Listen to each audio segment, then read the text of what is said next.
Hi Guy, welcome back. Y&R spoilers. Newman Enterprises didn't collapse in a loud, obvious way like a fire or an explosion. Its fractures spread like electricity leaking beneath the circuit, hard to trace, yet strong enough to make an entire tower of power start trembling with unnatural rhythm. Systems that once ran with seamless precision suddenly stuttered. Layers of security activated and locked against one another, as if an invisible hand were deliberately engineering chaos from the inside. Internal reports contradicted themselves and shifted by the hour. In that atmosphere, people at Newman Enterprises didn't just feel the company was under attack, they felt something more terrifying taking shape. A power war in which the enemy wasn't outside the gates, but inside the boardroom. Inside polite smiles and practiced handshakes that had always been capable of hiding intent. Phyllis and Cane, through a major move calculated to trigger a chain reaction, shoved the system into turmoil intense enough to force Victor to step forward like a commander, walking into an active battlefield. But they also shoved themselves past the point of return, into a place where every next choice would be paid for in reputation, survival, and the last scraps of trust still left standing. Phyllis entered this game carrying the dangerous energy she had always weaponized, confidence forged through survival, the stubbornness of someone who never believed she was allowed to be weak, and the instincts of a player who understood that real power isn't in being like, it's in keeping your opponent from predicting your next move. Cane, on the other side of that brittle alliance, carried a different ambition, deeper and colder, as if he had spent too long watching power land in other people's hands to accept being sidelined now. They didn't need to say it out loud because both of them understood the truth. This trigger wasn't just an attack on Newman Enterprises' systems. It was a direct challenge to Victor, a way of forcing him to react to a rhythm they wanted to control. At first, it looked like it worked. The company's core grew unsettled.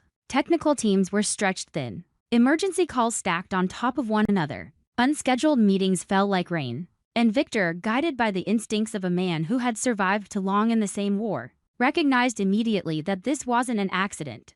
This was an inside strike. And whoever did it knew Newman Enterprises deeply enough to poke it in the exact spot that would make the entire body convulse.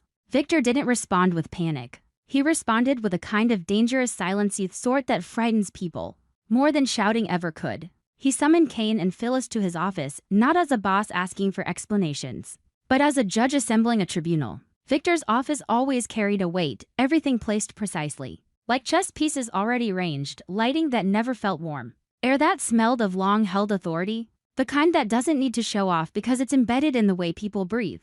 The moment they step inside, Cane and Phyllis understood they were walking into the eye of the storm, but each carried a different fear. Cane feared losing control, feared being forced to reveal his true face before he could seize what he wanted. Phyllis feared losing her advantage, feared Victor would see through her aggressive armor and stab the weakness she kept hidden. She hated being defined as a thief, hated being reduced to a mistake instead of being recognized for capability. The confrontation did not need dialogue to become suffocating. Victor's gaze was enough slow, accurate, as if he were measuring every crack in their expressions. He did not ask questions like someone collecting information. He asked questions like someone forcing a confession. He positioned Cane and Phyllis in the same space so their closeness felt like a trap, so each could see in the other's eyes not a partner but the possibility of betrayal. Phyllis tried to hold her composure, but it was the kind of composure that felt like a door locked from the inside strong, only until a forceful enough hand slammed into it. Cane held his posture, but his steadiness had the scent of calculation, like a man pressing down a truth that kept trying to rise. Victor understood that the most important thing in wars like this isn't proving who's right or wrong. Inside the confrontation itself, the real goal is to make your opponents lose rhythm, to rot their alliance from within, to make them start doubting each other before they can focus on resisting you. And to do that, Victor didn't attack the present. He attacked the past where everyone has stains they assume have already dried. He ordered his team to dig into Cane and Phyllis, not simply to gather ammunition for revenge, but to find what could break them internally, secrets, vulnerabilities, the compromises they made to climb. The costs they paid that if dragged into daylight would strip them of any moral footing. For Victor, information was always the most elegant weapon, because it didn't need to fire to injure. It only needed to be placed correctly to shatter a person. At that point, Newman Enterprises became a body undergoing a full emergency scan. Departments were ordered to recheck. Data was cross-referenced. Old emails were excavated. Murky transactions were examined under a microscope. Whispering grew not only about the system disruption, but about the more frightening question: who among them had chosen the side of the saboteur? And inside that spiral, Victor remained calm like a man accustomed to the scent of crisis. He did not rush his strike. He let fear spread first so everyone would understand that when Victor begins hunting, no one can be certain they won't become prey. Then Victor found what he needed, or rather, what he was certain existed if he dug deep enough, the secret that Phyllis once stole: AI technology. From Cane to profit in business. It was the kind of secret that didn't merely damage reputation. It destroyed the moral foundation Phyllis often used as armor. It was also a blade aimed directly at Cane because it would cast him, in public eyes, as either a collaborator or a victim, and more importantly, it would make him the one being used in a story he believed he controlled. Victor immediately recognized its strategic value. If he exposed it at the right moment, he wouldn't just destabilize Phyllis. He would sever the thread between Phyllis and Cane, turning them into two people forced to protect themselves against each other's judgment. From that moment, Victor no longer needed to obsess over proving who attacked the system, because to him, the attacker mattered. But what mattered more was ensuring the attacker had no ally left to lean on. He planned to reveal the secret publicly, not as a spontaneous counterpunch, but as a calculated execution of credibility.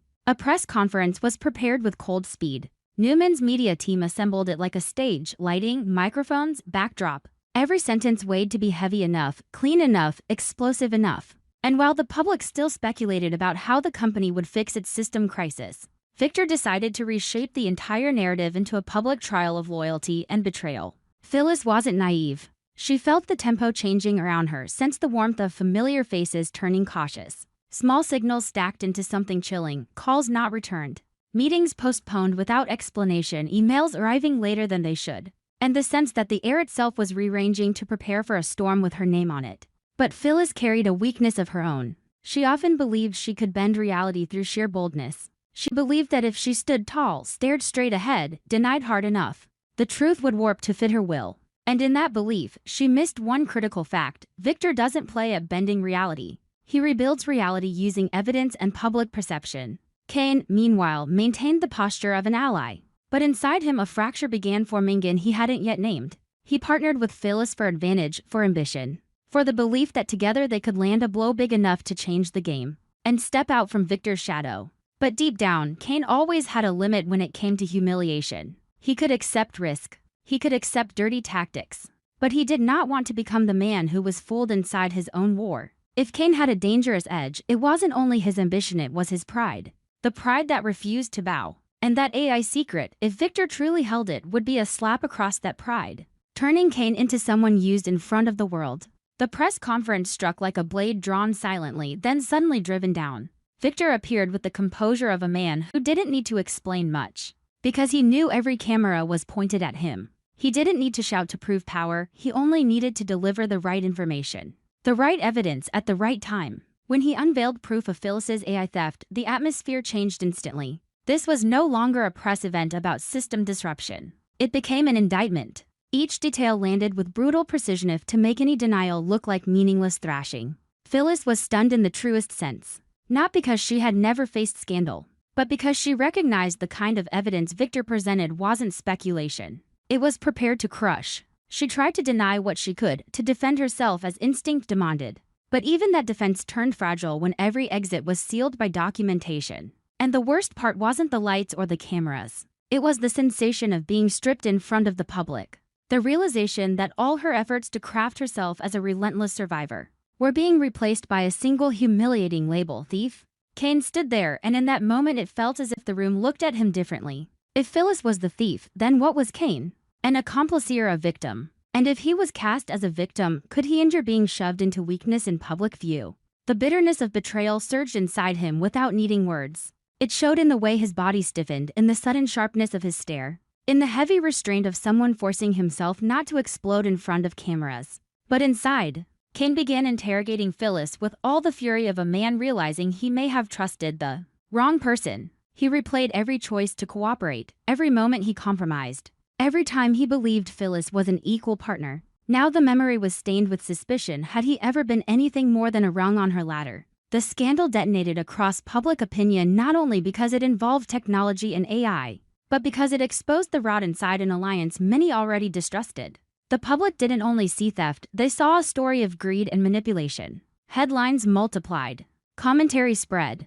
Cane and Phyllis were dragged through a media storm that left no room for nuance. For Newman Enterprises, Victor turned crisis into advantage. He positioned himself as the protector defending the company against traitors, extinguishing doubts about internal weakness, while redirecting attention onto the ugliness of his opponents. For Phyllis and Cane, it was free fall. In the hours after the press conference, the air between Cane and Phyllis became toxic. It didn't require loud arguments and coldness. Phyllis was forced into pure self-defense, and the more she defended, the more alone she became. She understood Victor wasn't only trying to defeat her, he wanted her to lose allies, lose footing, lose the right to be seen as a legitimate player. What terrified her most was how precisely Victor targeted her weakest point, not her talent, not her recklessness, but the past she kept trying to bury. She could survive being hated, but she could not tolerate being branded a thief in a world where intellectual property is currency, and dignity is a weapon. Cane, facing his own crossroads,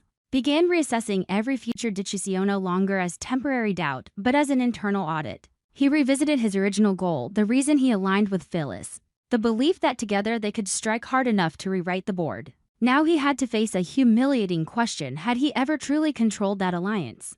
Or had he simply been pulled along? His bitterness wasn't directed only at Phyllis, it was also aimed at himself, because he despised the feeling of being forced to choose between personal pride and strategic gain.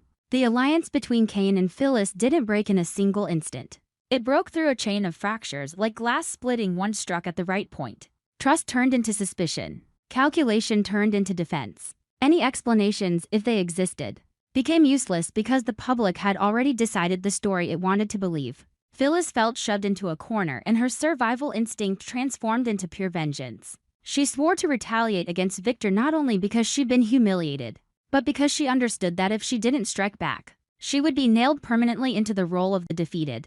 Cane, meanwhile, realized every move he made would be scrutinized if he stayed beside Phyllis. He would be painted as an accomplice. If he turned away, he would be branded opportunistic. What sickened him most was that Victor had forced him into that trap. As if Victor didn't just want to win, wanted to dictate the shape of Cane's loss. Victor, at the center of it all, didn't need to celebrate. He had what he wanted: Newman Enterprises stabilized, at least temporarily, through fear and forced solidarity while his opponents began tearing at each other. But Victor also knew an old rule: when you corner an animal, it bites without thinking. And Phyllis was the kind of person who grew more dangerous the more she was cornered. Cane, too, was dangerous in his own way. He didn't explode like Phyllis, he accumulated pressure, and when the pressure finally broke, he would do something that forced the entire board to change color. Victor knew they wouldn't disappear because of one press conference. He had only forced them to play to his tempo. The tension inside Newman Enterprises didn't dissolve after the scandal, it simply changed form. Before, people were tense because the system was unstable. Now they were tense because they sensed a media war could become an internal war, could trigger retaliation no one could predict. Departments grew wary. Decisions were signed with hesitation. People began to look at one another like unknown variables. And in the center of that vortex, Phyllis carried rage that had crystallized into purpose, while Cane carried humiliation that was mutating into a choice he couldn't delay much longer. Victor, with his familiar calm, watched like a man who had set the trap and now only needed to observe how the prey would struggle. But just as everything seemed settled, an unusual quiet became more frightening than the scandal itself. Phyllis stopped reacting in ways people expected. Cane stopped appearing beside her as an ally. Victor felt a familiar signal from the wars that never truly end. The pause before the opponent throws a reckless, desperate punch. And in that pause, Phyllis's vow of retaliation no longer felt like a burst of emotion. It felt like a plan forming in the dark, ruthless, enough that even Victor would be forced to calculate again. If Cane truly was reconsidering every future partnership, the most dangerous question wasn't whether he would abandon Phyllis, but which side he would choose to survive in a game. Victor had just turned into a battlefield of reputations, and as Newman Enterprises barely managed to breathe after the press conference, one threat sharpened into focus: this fight isn't over. It has only shifted into a new chapter where the person publicly branded has nothing left to lose, and the next strike may no longer target credibility at all, but may go straight for the one thing Victor has always treated as untouchable. On our TV Spoilers channel, I'm always looking for content inspiration for each video by compiling short video clips to analyze and offer my personal opinions. This channel specializes in analyzing, theorizing, and discussing plot points in the Young and the Restless series from the perspective of a longtime fan. Through this, viewers can gain deeper, more objective, and more interesting insights. Subscribe to the channel to stay updated on the latest news about the Young and the Restless series.